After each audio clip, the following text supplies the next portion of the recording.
Hello everyone. In this lecture, we will discuss about the strategies of like a 3R: reduce, reuse, and recycle. You may have seen this logo and most of the like products and packagings and items. So this actually represents the recyclability feature of that particular product or that package.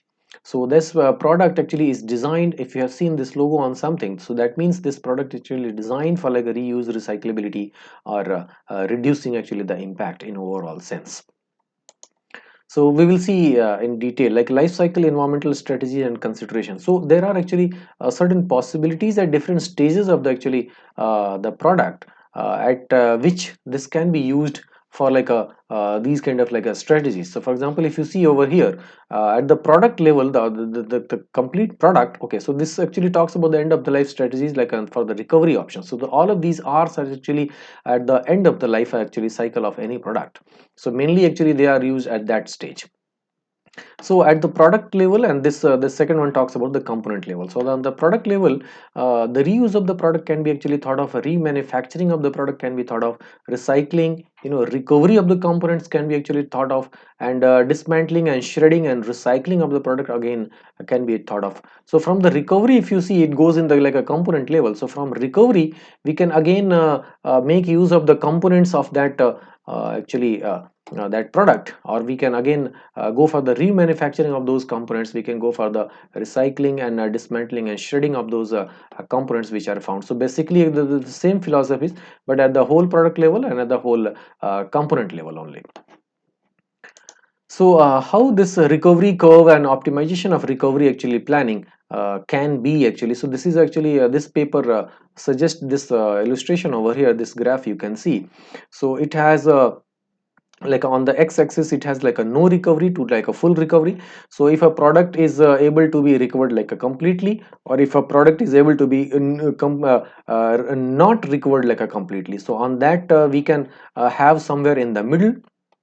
And on the y-axis there is this cost or the revenues actually. So the when we go for the actually recovery process, it takes certain amount of like energy and certain amount of like a money. So how that can be minimized, or if it increases actually over the time. So this actually goes for the like if it increases, if the cost of the recycling or the recovery is very high, then it starts going very up.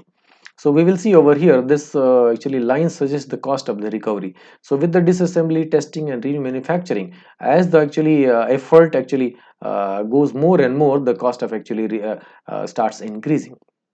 And this actually line talks about the revenue from the recovery. So we start getting a minimal like amount, from there it starts increasing, and at a time it reaches that to a kind of a stabilized actually recovery or the revenue which can actually take place from the recovery of that material. This dotted line actually talks about here this profit curve. So up to a certain stage it can be like a profitable.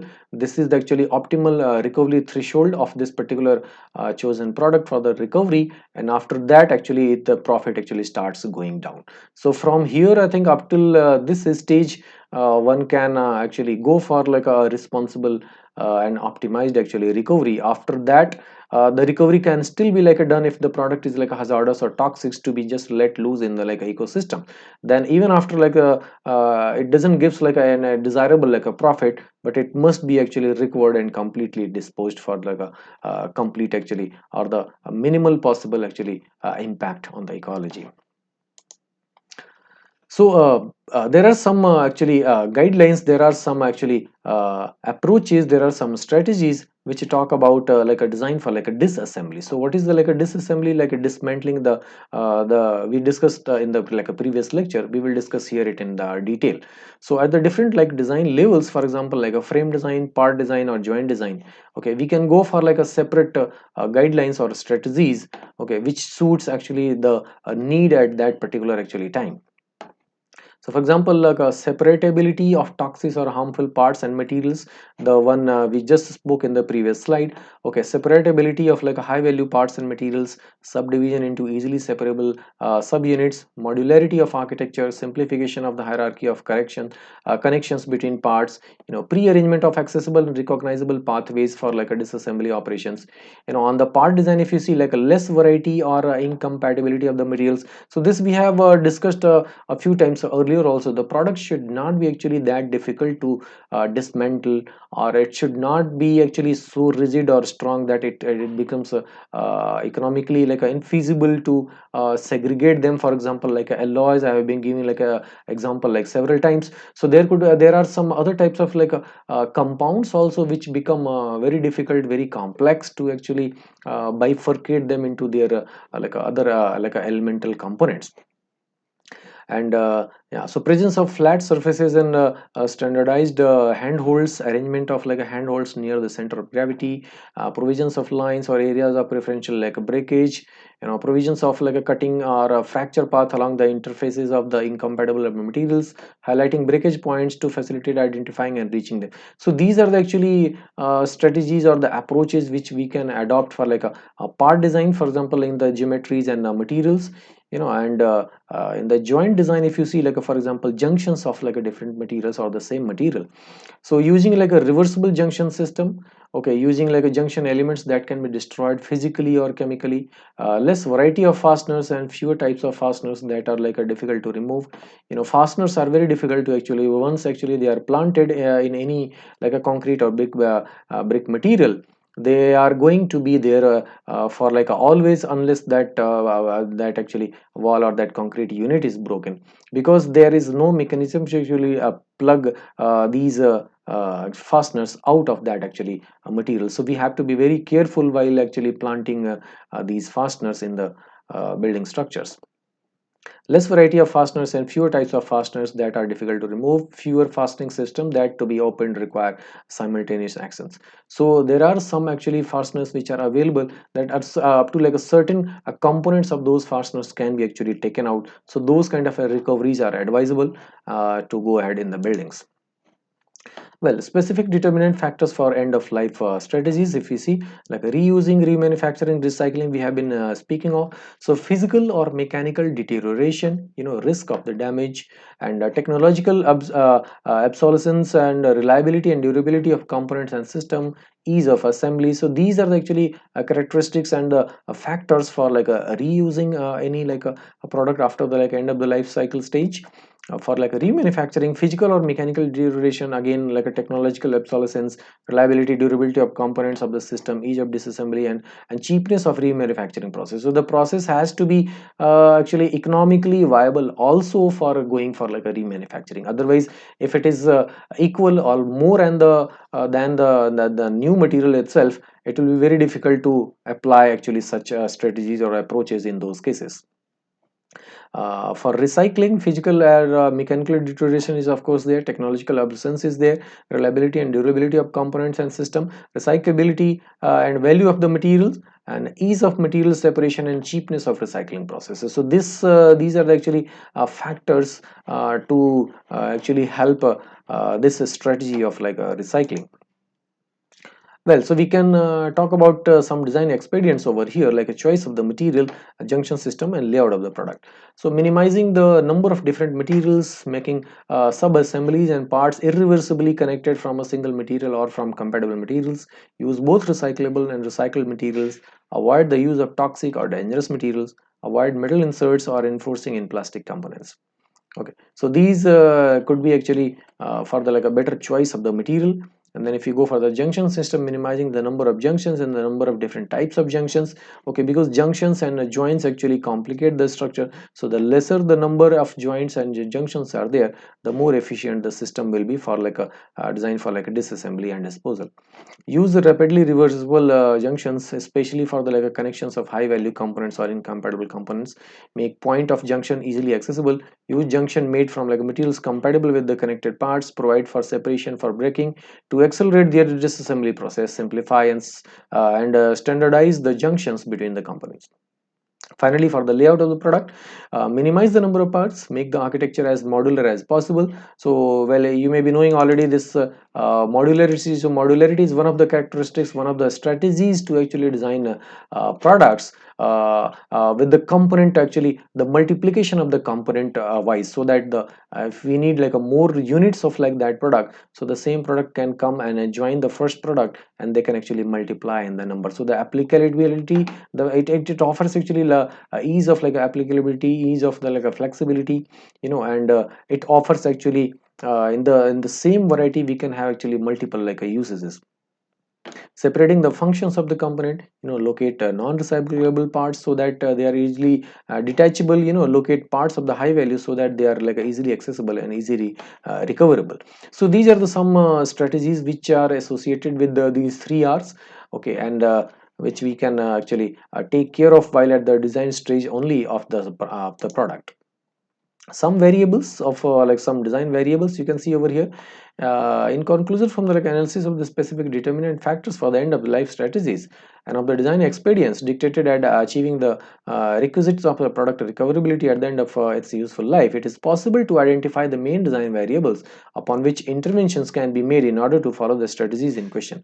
So for like a choice of material, depending upon their properties of the durability and recyclability, material influence the opportuneness of recovery. Geometries of the parts, if you see, like influence the ease of the disassembly and also the characteristics of durability. Layout of the products, if you see, influences like component accessibility, can allow the grouping of components according to their functionality or other performance characteristics in relation to the recovery strategies.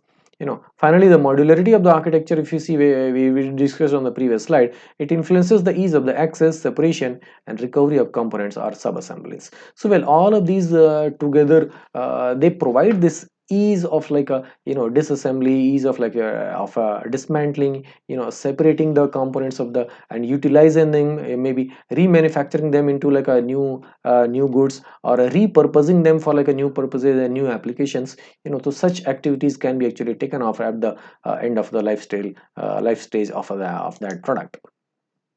And design for like a disassembly and disassembly like level. So in the design phase, making choices that can favor the disassembly of the constructional system. In this case, this is like design for assembly, DFD. Attempting to best plan and optimize the disassembly process. In this case, this is like a disassembly process planning, DPP. Okay, design for disassembly can therefore be defined as a design approach wherein the objective is to optimize the architecture and all other constructional characteristics of a product in relation to the following main requirements. Those are the simple and rapid separability of parts to be serviced or recovered, and second, limiting the time and costs of disassembly. So these are the actually two approaches, the two main objectives of design for like a disassembly, through which we can actually work for like a sustainable product actually and service system. Well, these 3 R's you can see over here. This is an illustration from WWF. What we consume and the packaging it comes in creates over a ton of waste per household per day. So it talks about like creating the waste and also how these things can be actually these strategies can be actually applied in like a different like scenarios. So this talks about landfills release like large amount of like methane gases, CH4, which contributes of course to the climate change. This is a universal fact now. And how we can be part of this solution. So well, there are some very simple solution and behavior based like things, behavior based actually values are given over here. For like example, the first R, it talks about like refusing. So we must say actually no to those hazardous like products or items or substances which have actually the potential of actually damaging the ecosystem. We should always go for actually recycling of like most of the stuffs, whichever we can at least find some place for like a papers, plastics, cardboards, etc., because these are actually easily recyclable materials. They can easily go to like a those, if it is like a paper and this thing, they can easily go to the paper processing actually pulp industry and can actually be reused. For the like we can avoid actually non-recyclable items like thermocol based actually utensils and things. They are very bad, they are very hazardous.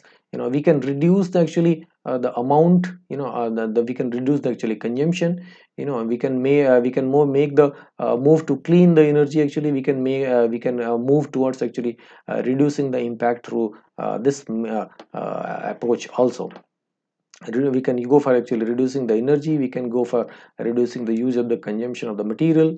We can go for actually composting at household level. This is one of the easiest solution. In the recent years there are several agencies and NGOs who are actually helping households to establish such a facility within the premises of a house, and it doesn't require much of an investment. It's just the intent you need and some maybe a few $100, and that you will be having your own actually biocomposter at your home.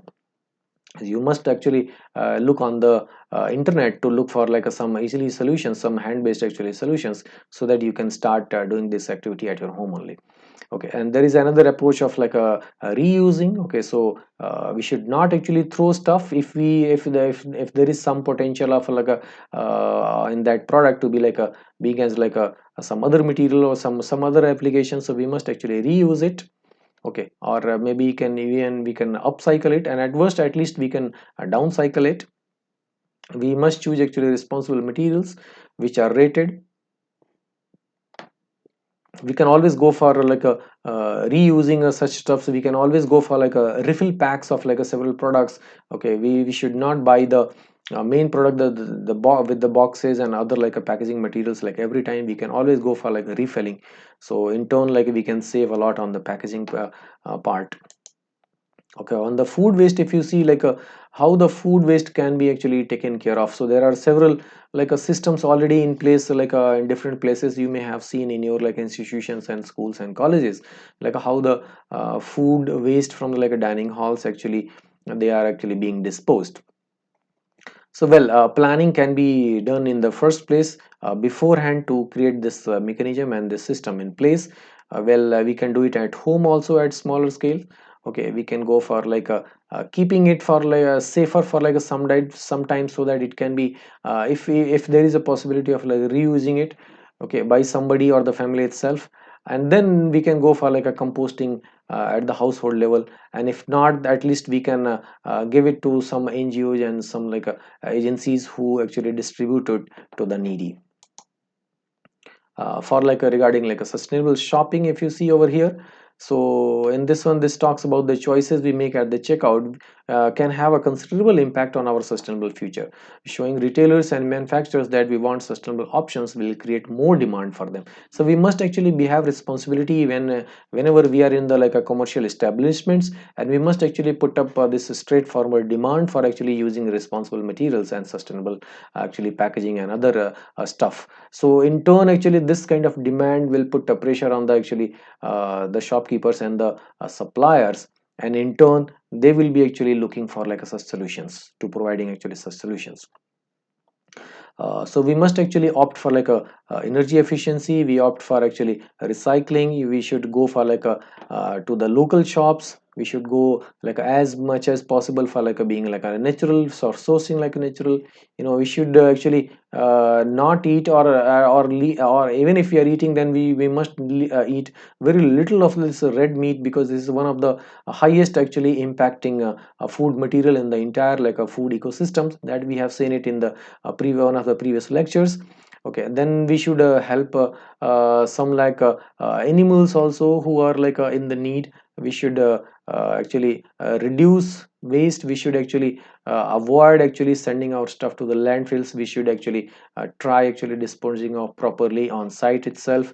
We should actually go for reducing waste. We should be actually informed. We should be actually aware of actually the things and in and around this overall phenomena.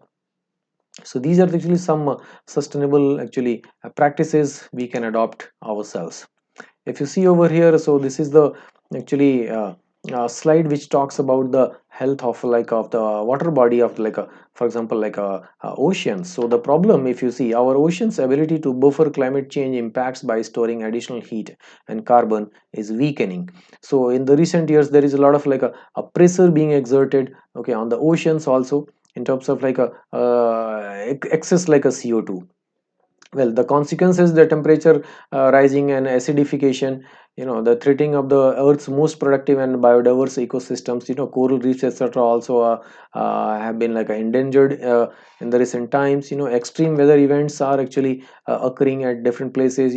Ocean acidification is a new phenomena which has been observed in the recent years. Rising sea levels are of course threatening to the several countries and communities who are thriving at the seashores, at the close to the seashores for generations. It's giving like a threat to the food security and livelihood and well-being of the communities who are actually dependent on the oceans for their livelihood. Well, the tentative solutions: minimizing the climate change impact and risk by reducing CO2 emissions and to limit temperature rise to less than 1.5 degrees centigrade. So in that situation, maximizing a marine and coastal ecosystem based management for mitigation and adaptation to maximize marine biodiversity, productivity, resilience, and food security, and carbon sequestration by actually some means. These are listed over here.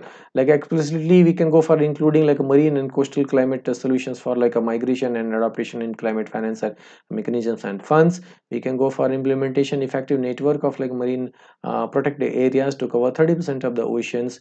We can go for reducing a human presence in such places, including transformation of destructive fishing practices into sustainable fisheries, and receiving the US $150 billion per year to are lost due to the inefficiencies and illegal and unregulated and unreported actually fishing. So fishing has also in the recent times has become one of the very high impacting actually activities from humans in the happening in the open oceans. Restoring a coastal and marine ecosystem to the store CO2 and create safe coastline. So there are several efforts which we can actually put up from our side for a well-being of our oceans. Well, so there are as we have been discussing, there are several R's proposed for sustainable practices. These are the actually strategies, okay, which can be utilized in the product planning and designing and manufacturing and the end of the life actually stages of those products by actually rethinking. First of all, rethinking comes because we have seen in the previous lectures a lot of things actually depend on our behavior and in our consumption pattern. So we must actually check our consumption pattern, we must actually check our behavior. We must actually act as a responsible citizen who actually cares about the environment. So that this is why actually this rethinking has been given over here as a first choice. Then refusing, well, at least we can refuse taking poly bags from the shops and other thermocol based actually packaging this etc at the shops. That will in turn actually lead to the finally a closure of actually such products which are being given in the markets. Again, we can go for reducing actually the consumption, we can go for reusing everything. So in turn we should not actually create waste. We should go for refurbishing our old stuff so that we can increase the longevity of that product. We can always go for repairing before we throw the item out. For example, an umbrella. Okay, so the in the earlier times there used to be several umbrella repairs on the street, but nowadays actually the product chains have also adopted a kind of a strategy, use and throw. And this use and throw actually philosophy of these products, the cheaper products made up of plastic and other materials, they are the one of the major actually contributors of the waste which is generated in the recent years. Well, repurposing to be making actually these products turn into some other usability. We can always be creative, okay, in handling actually this repurposing actually thing for any waste. And of course the last one, recycling as the last option. We must actually recycle also. We should not leave any product even after this stage, and we should end actually the life of that product over here. So for example, a zero waste kitchen service. This is actually slide taken from a commercial company and a website where it has been actually suggested for like a consumers and like a household like a people to actually go like a zero waste actually kitchen. So how we can actually minimize the waste from the kitchen? So there are some solutions available for like a storing, packaging, carrying, etc. So these actually efforts are actually really laudable, and these will actually in turn they are creating actually awareness on the overall topic.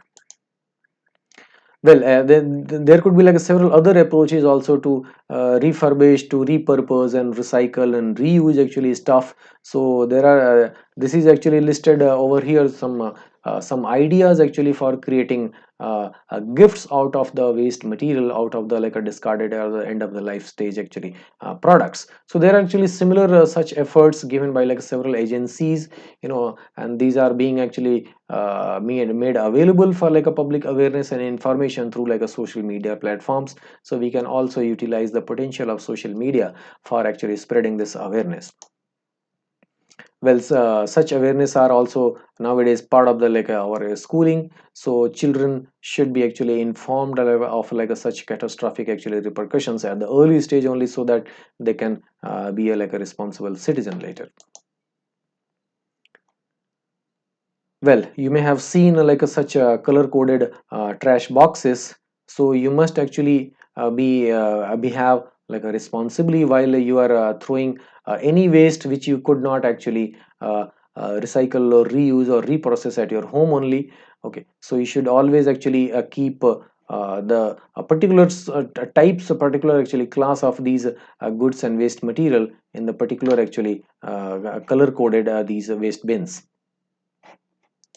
Finally, our like habits, our like choices, they are the most important actually factors. Any product or any like a approach will not actually fulfill, will not actually produce like a such results which our the change in the habits can do that. So we must actually mend our ways, and we must actually realize the need for that.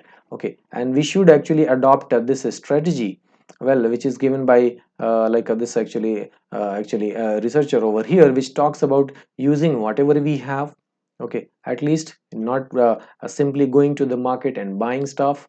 Okay, at least if we can try borrowing it from like someone in the neighborhood if they have it. Okay, or maybe we can swap it against like some article what we have, okay, what we possess. We can go for like a thrifting, we can go for even making.